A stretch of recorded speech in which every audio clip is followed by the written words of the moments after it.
Psychology के class में आपका स्वागत है।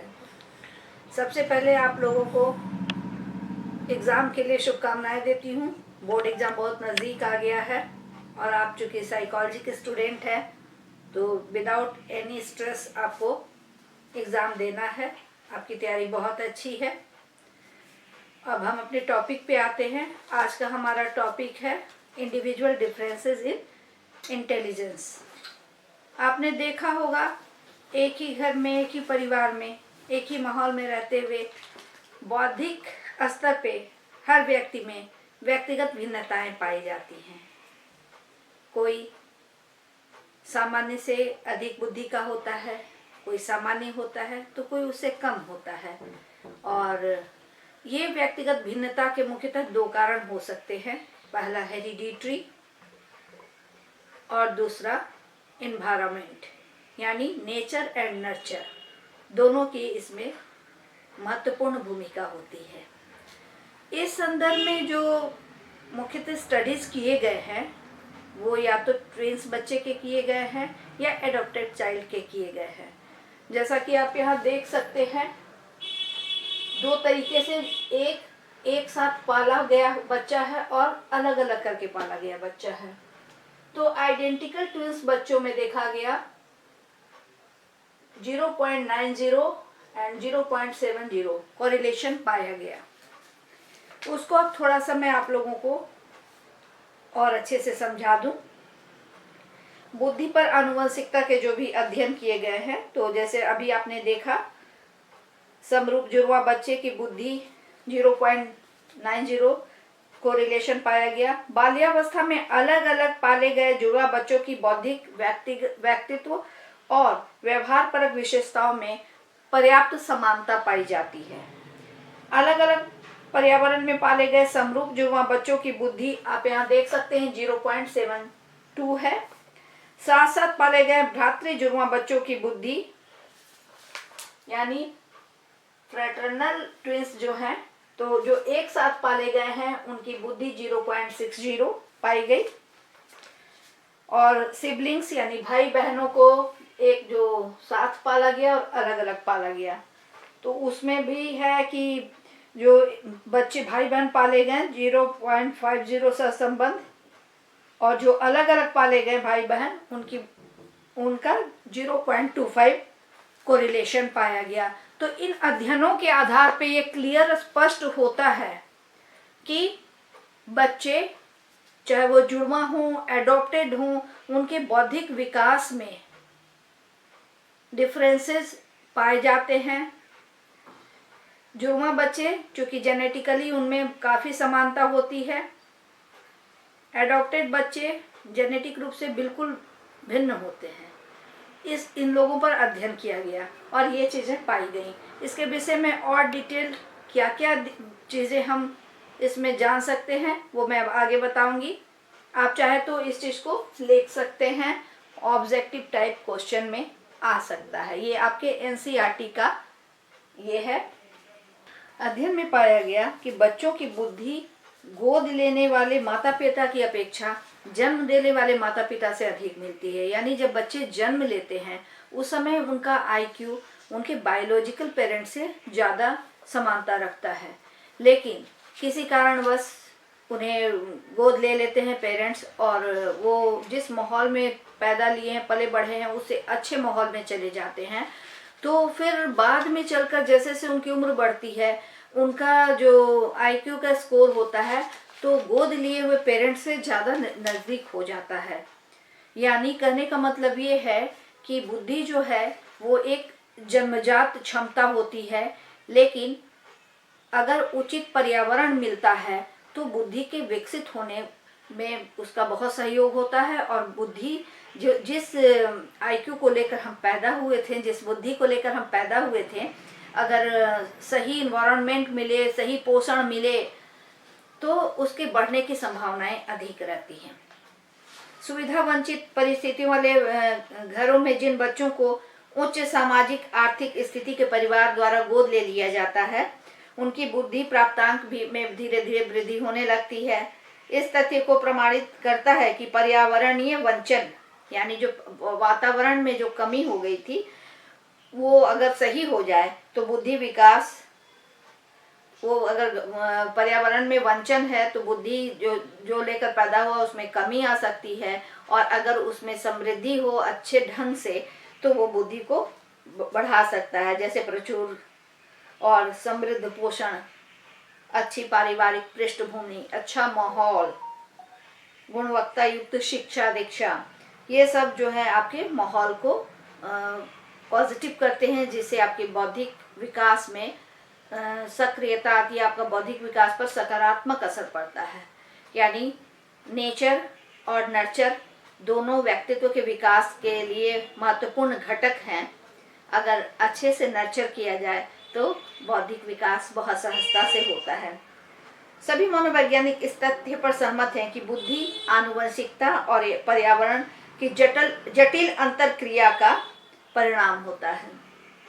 वस्तुतः आनुवंशिकता द्वारा किसी व्यक्ति की बुद्धि की परिसीमाएं तय हो जाती हैं और बौद्धिक विकास उस परिसीमा के अंतर्गत पर्यावरण में उपलब्ध साधनों और अवसरों द्वारा निर्धारित होता है। उसकी परिसीमाएं जब वो पैदा लिया, जिस बायोलॉजिकल पेरेंट्स के जैसे बुद्धि थे उसके अकॉर्डिंग उसको मिला, उसका परिसीमन था। लेकिन जब पर्यावरण में उसे उपलब्ध सुविधाएं मिलती हैं तो उसमें विकास की संभावनाएं बढ़ जाती हैं। आप यहाँ देख सकते हैं जो स्टडी किए गए, separated early in childhood show considerable similarities in their intellectual personality and behavior characteristics। फिर adopted children में children's intelligence is more similar to their biological rather than adopted parents। शुरू में अगर उसके बाद अगर वो जाते हैं तो जैसे जैसे उम्र बढ़ती है तो फिर क्या होता है, बायोलॉजिकल पेरेंट्स का असर जो है वो कम होता है और जो जिन्होंने गोद लिया है उनका बढ़ जाता है। Role of environment, as children grow in age their intelligence level tends to move close to their adaptive parents, जो मैंने अभी बताया। और disadvantaged children adopted into families with higher socioeconomic status exhibit a large increase in their intelligence score। यानी वो पैदा लिया जो जीन के साथ बुद्धि लेकर आया, सुविधा वंचित था, लेकिन गरीबी के ही कारण उसे गोद दे दिया गया या वो अनाथ आश्रम में पला, फिर एडॉप्टेड हो गया, फिर जहाँ गया उसको पौष्टिक आहार मिला, पॉजिटिव इन्वायरमेंट मिला और बहुत अच्छे शिक्षा की व्यवस्था की गई, तो सहज स्वाभाविक है कि उसकी जो बौद्धिक उसका विकास है जैसा था उससे काफ़ी बढ़ जाता है, डेवलप हो जाता है। तो ये तो हमने जान लिया कि किस प्रकार जो बुद्धि है वो पर्यावरण और जीन द्वारा प्रभावित होती है।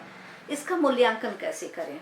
सर्वप्रथम 1905 ईस्वी में अल्फ्रेड बिने द्वारा एक औपचारिक रूप से बुद्धि मापन का सफल प्रयास किया गया था। बाद में 1908 ईस्वी में उसमें संशोधन किया गया और उस समय सबसे पहली बार मेंटल एज का कॉन्सेप्ट आया। मेंटल एज से आगे चलकर IQ यानी बुद्धि लब्धि निकाली गई। मानसिक आयु या मेंटल एज का तात्पर्य किसी व्यक्ति का बौद्धिक विकास अपनी उम्र वर्ग के अन्य व्यक्तियों की तुलना में कितना हुआ है, जबकि क्रोनोलॉजिकल एज का मतलब क्या होता है, जन्म लेने के बाद। जैसे हमारा जन्म जब हुआ, हम 5 साल के हैं, 10 साल के हैं, जो भी हुआ, और हमारा मानसिक विकास संभव है कि अगर हम 5 साल के हैं तो हमारा मानसिक विकास 4 साल का है, तो वो मानसिक जो मेंटल एज है क्रोनोलॉजिकल एज से कम हुआ। और हो सकता है कि हमारा 5 साल के हैं और 8 साल का है, तो यानी उस मेंटल एज हमारा अधिक है। एक तीव्र बुद्धि बच्चे में मानसिक आयु उसकी क्रोनोलॉजिकल एज से अधिक होगी, जबकि मंद बुद्धि बच्चों में उसके क्रोनोलॉजिकल एज से कम होती है। यदि किसी बच्चे की मानसिक आयु 3 वर्ष की है और 2 वर्ष उसकी क्रोनोलॉजिकल एज 2 वर्ष से कम है, तो उसे बौद्धिक मंदता के रूप में परिभाषित किया जा सकता है।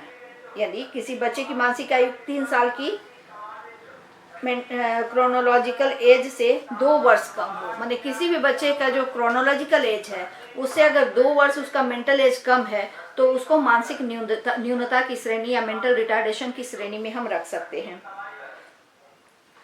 आप इसको भी समझ सकते हैं, जो मैंने बताया 1905 में अल्फ्रेड बिने ने सबसे पहले कॉन्सेप्ट दिया था।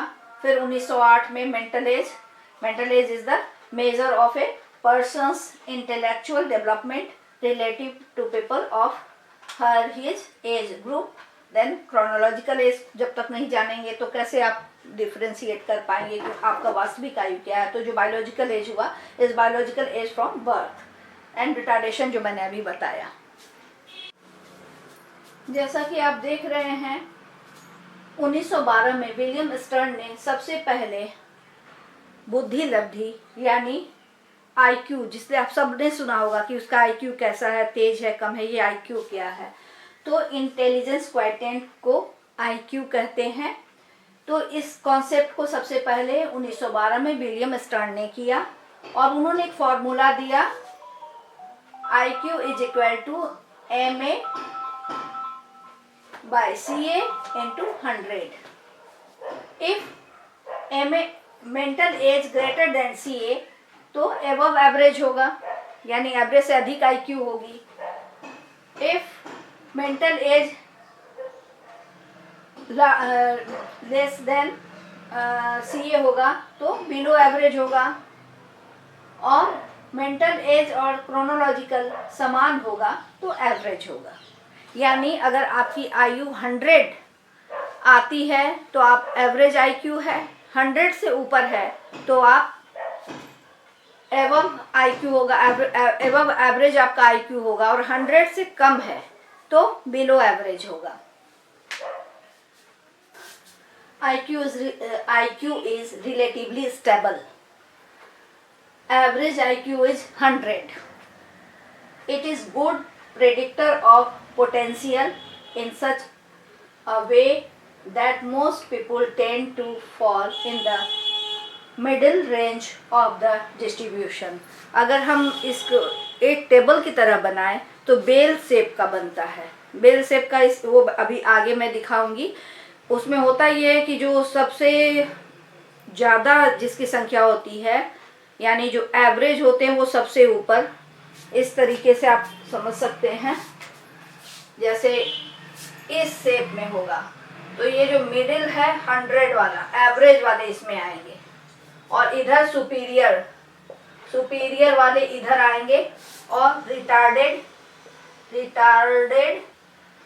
या चैलेंज वाले इधर आएंगे। तो अगर हम इसको इस शेप में बनाते हैं, बेल शेप में आता है, जिसका एवरेज आईक्यू होता है, मैक्सिमम लोग पीपल का परसेंटेज वही होता है। सुपीरियर या गिफ्टेड जो लोग होते हैं, कुशाग्र बुद्धि, उनकी भी संख्या कम होती है, और जो रिटार्डेड या चैलेंजेज बच्चे कहे जाते हैं उनकी भी संख्या कम होती है। यहाँ पे हमने प्राप्तांक वितरण के अकॉर्डिंग बताया है बुद्धि के बारे में। जो पहले भी मैंने अभी बताया था कि इसको बेल शेप का होता है, और बीच में एवरेज, यानी मैक्सिमम जो पॉपुलेशन होता है वो एवरेज बुद्धि वाले होते हैं, और उनको एवरेज वाले जो हैं उनका आईक्यू आपको 110 to 119, यानी यहाँ ये जो आपका पॉपुलेशन है एवरेज का, 90 से लेकर 110 के बीच का ये जो पोर्शन है एवरेज का है, और ये पूरे पॉपुलेशन का 50% जो है आपका एवरेज होता है। अब चाहे इसके आप इधर देखिए या इधर देखिए, यानी बुद्धि आईक्यू जिसका अधिक है सुपीरियर वाले, और इधर जिसका एवरेज से कम है उसको रखा गया है। तो यहाँ हम देख सकते हैं वेरी सुपीरियर आपका जो है एबव 130, 130 से अधिक जितने आते हैं वो वेरी सुपीरियर में आते हैं, और पॉपुलेशन में इनका परसेंटेज बहुत कम होता है, 2.2%। उसके बाद सुपीरियर 120 to 130, यानी यहाँ से यहाँ तक का जो ये है ये सुपीरियर, ये जो है पॉपुलेशन में इसका परसेंटेज 6.7% होता है। उसके बाद हाई एवरेज आपका है 110 से 119, यहाँ से यहाँ तक का ये, और पॉपुलेशन में इसका परसेंटेज 16.6 है। सेम यही चीज इधर भी रिपीट हो रहा है। अगर आप कम बुद्धि वाले में देखेंगे तो आप यहाँ से देख सकते हैं एवरेज हुआ ये, इसके बाद आपको आया लो एवरेज है IQ 80 to 89। यहाँ से ये जो है ये हाई एवरेज है और पॉपुलेशन में इसका परसेंटेज 16% है, जैसे यहाँ है। उसके बाद आपको लो एवरेज के बाद आया बॉर्डर लाइन 70 से 79 तक का है। बॉर्डर लाइन में जो पॉपुलेशन का परसेंटेज है 6.7% आता है। और उसके बाद बिलो 70 से जो इधर के जितने भी हैं ये आपके मेंटली चैलेंज या रिटार्डेड हैं, और ये पॉपुलेशन में इनका परसेंटेज 2.2 है। जिस तरह इधर देखा उसी तरह इधर देखा, यानी जो मेंटली रिटार्डेड हैं और जो वेरी सुपीरियर हैं वो दोनों का परसेंटेज पॉपुलेशन में बहुत कम है, 2.2 है। और सबसे अधिक 50% जो है वो एवरेज का है, यानी आपको 90 से 109 के बीच का है। अब हम आगे जानेंगे कि ये तो IQ के आधार पे हमने डिसाइड कर लिया, IQ के द्वारा ही बंदा सुपीरियर है या मेंटली चैलेंज है या एवरेज है या बिलो एवरेज है या बॉर्डर लाइन है, हम पता करते हैं। और IQ निकालने का फॉर्मूला भी मैंने बता दिया था।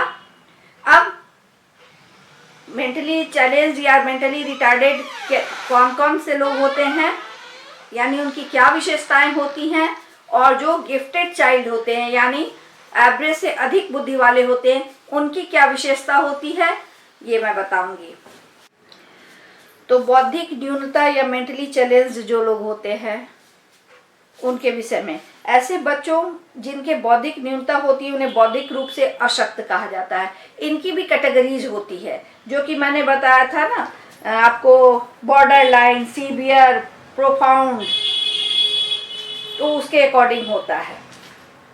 American association of mental deficiency या AAMD के अनुसार बौद्धिक अशक्तता से तात्पर्य उस असामान्य साधारण बौद्धिक प्रकार्यात्मकता से है जो व्यक्ति के विकासात्मक अवस्थाओं में प्रकट होती है तथा उसके अनुकूलित व्यवहार में न्यूनता से संबंधित होती है, यानी एडजस्टमेंट की जो कैपेसिटी होती है उनमें कम होती है। इस परिभाषा में 3 मूल विशेषताएं हैं। पहला, किसी व्यक्ति की बौद्धिक रूप से अशक्त होने के लिए उसकी बौद्धिक प्रकार्यात्मकता सामान्य स्तर से पर्याप्त कम हो, यानी जो मैंने बताया ना कि उस बौद्धिक रूप से कम होने के लिए सबसे पहला क्या क्राइटेरिया है, IQ जो है उसका बिलो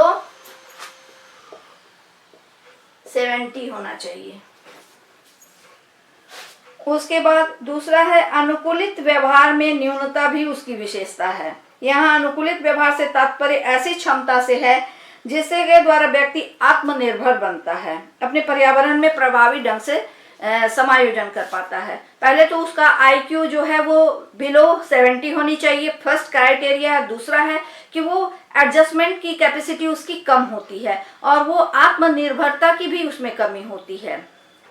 जो बिल्कुल ही अशक्त होते हैं यानी जिनका IQ 20 to 25 होती है वो तो किसी भी योग्य नहीं होते हैं, पूर्ण रूपेण वो अपने पेरेंट्स पर डिपेंडेंट होते हैं, यानी दैनिक दिनचर्या, खाना पीना, नहाना सोना, शौच क्रिया, वो हर चीज़ पर डिपेंडेंट करते हैं।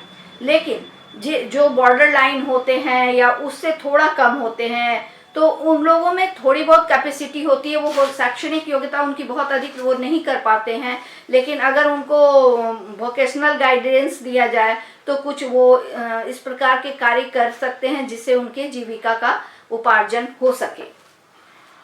और इसमें तीसरा बौद्धिक अशक्तता व्यक्ति की विकासात्मक अवस्थाओं में ही, और ये सारी चीज़ें जो है वो जब पैदा लिया उसे 18 वर्ष के अंदर ही ये पता चल जाए कि उसमें बौद्धिक क्षमता की कमी है। तो ये सारी क्राइटेरिया है जो बताते हैं कि बौद्धिक रूप से न्यून है उसमें बौद्धिक अशक्तता को भी विभिन्न वर्गों में बांटा गया है। जो सबसे कम वाले होते हैं उनका आईक्यू जो एवरेज के बाद जो होते हैं, जहां से शुरू होता है रिटार्डेशन, उनका आईक्यू 55 से 70 के बीच होना चाहिए। उसके बाद वाले जो होते हैं उनमें आईक्यू जो होती है 35 टू 55 होनी चाहिए। जो सबसे अति गंभीर होते हैं उनका आईक्यू 20 टू 25 होता है। बौद्धिक अशक्तता की मात्रा जैसे जैसे बढ़ती जाती है, यानी जब वो 20 या 25 वाले में जो आ जाते हैं, प्रोफाउंड जिसको कहते हैं अधिक, तो उसमें पूर्ण रूप में वो अशक्त हो जाते हैं। ये तो हुआ जो मेंटली चैलेंज्ड बच्चे हैं या जो मेंटली रिटार्डेड बच्चे हैं। इसके दूसरे छोर पे जो गिफ्टेड चाइल्ड होते हैं, जो प्रतिभाशाली बच्चे होते हैं, बौद्धिक प्रतिभाशाली जो होते हैं, उनके परफॉर्मेंस से ही उनको पहचान लिया जाता है। प्रतिभाशाली व्यक्तियों का अध्ययन सबसे पहले 1925 में उस समय प्रारंभ हुआ जब लेविस टर्मन ने 130 या उससे अधिक आईक्यू वाले 1500 बच्चों का अध्ययन यह जानने के लिए किया था कि बुद्धि व्यावसायिक सफलता और जीवन के समायोजन या एडजस्टमेंट के साथ किस प्रकार संबंधित है। सबसे पहले उस समय प्रतिभाशाली बच्चों का कॉन्सेप्ट आया था। प्रतिभा या गिफ्टेडनेस और टैलेंट में फर्क होता है। टैलेंट का अर्थ किसी विशिष्ट या संकुचित क्षेत्र, जैसे आध्यात्मिक हो सकता है, सामाजिक हो सकता है, आदि पे श्रेष्ठ योगदान से होता है। कोई मतलब जो टैलेंटेड है, कोई जरूरी नहीं है वो हर फील्ड में ही वो अपनी प्रतिभा का प्रदर्शन करे। कुछ विशिष्ट फील्ड में उनकी विशिष्टता होती है। अधिक प्रवीण को कभी कभी अद्भुत प्रतिभाशाली भी कहा जाता है। मनोवैज्ञानिकों के अनुसार किसी व्यक्ति को प्रतिभाशाली उसकी उच्च योग्यता यानी हाई एबिलिटी, हाई क्रिएटिविटी और हाई कमिटमेंट जैसे गुणों के संयोजन पर निर्भर करता है। प्रतिभाशाली बच्चों की कुछ और विशेषता होती है, जैसे उनका जो तार्किक जो चिंतन करते हैं काफ़ी लॉजिकल होता है।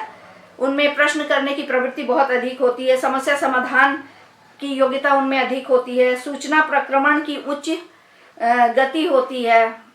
इंफॉर्मेशन प्रोसेसिंग उनकी बहुत अच्छी होती है। सामान्यीकरण तथा विभेदन करने की श्रेष्ठ क्षमता उनमें होती है। किसी भी चीज़ में डिस्क्रिमिनेशन करने का पावर उनका बहुत अच्छा होता है। मौलिक कोई भी चीज़ उनका यूनिक होता है। क्रिएटिव थिंकिंग का उच्च स्तर पाया जाता है। उनमें मोटिवेशन बहुत ज़बरदस्त होता है। सेल्फ स्टीम भी बहुत उच्च कोटि का होता है। स्वतंत्र और अनुरूप प्रकार का चिंतन, उनका जो चिंतन थिंकिंग प्रोसेस होता है वो बिल्कुल अपने तरीके का होता है। इसके अलावा लंबी अवधि तक वो अकेले रहकर अध्ययन करने की उनमें कैपेसिटी होती है। प्रतिभाशाली व्यक्ति को पहचानने के लिए बुद्धि परीक्षण किया गया। परफॉर्मेंस जो हम लोग करते हैं उसका एकमात्र आधार सिर्फ आईक्यू टेस्ट या परफॉर्मेंस टेस्ट ही नहीं होता है। इसके अलावा और भी बहुत सारी इंफॉर्मेशन सूचनाएं होती हैं, जैसे टीचर्स द्वारा बताया गया उसके अलावा वो विद्यालय में जो उनकी उपलब्धि होती है, टीचर्स का उनके प्रति जो डिसीजन निर्णय लेते हैं कि उनमें क्या क्षमताएं हैं, और भी उनके माता पिता द्वारा लिया गया साक्षात्कार, समकक्षी जो उनके क्लास के हैं, और स्वयं उनके द्वारा कुछ कार्यों का निर्धारण करना आदि बहुत सारी ऐसी चीज़ें हैं जो आईक्यू टेस्ट के अलावा भी मायने रखती हैं। तो इन सब आधार पे वो यह समझा जा सकता है कि यह प्रतिभाशाली बालक है या यह निम्न बौद्धिक स्तर का बालक है। तो इस प्रकार आप आज का जो हमारा टॉपिक था वो individual differences in intelligence complete हो गया। नेक्स्ट टॉपिक है बुद्धि परीक्षण के प्रकार यानी टाइप ऑफ इंटेलिजेंस टेस्ट, जो मैं अगले क्लास में लूँगी। तब तक के लिए मैं यहीं विराम देती हूँ। आप सबको एक बार फिर से एग्जामिनेशन के लिए wish you all the best. Thank you.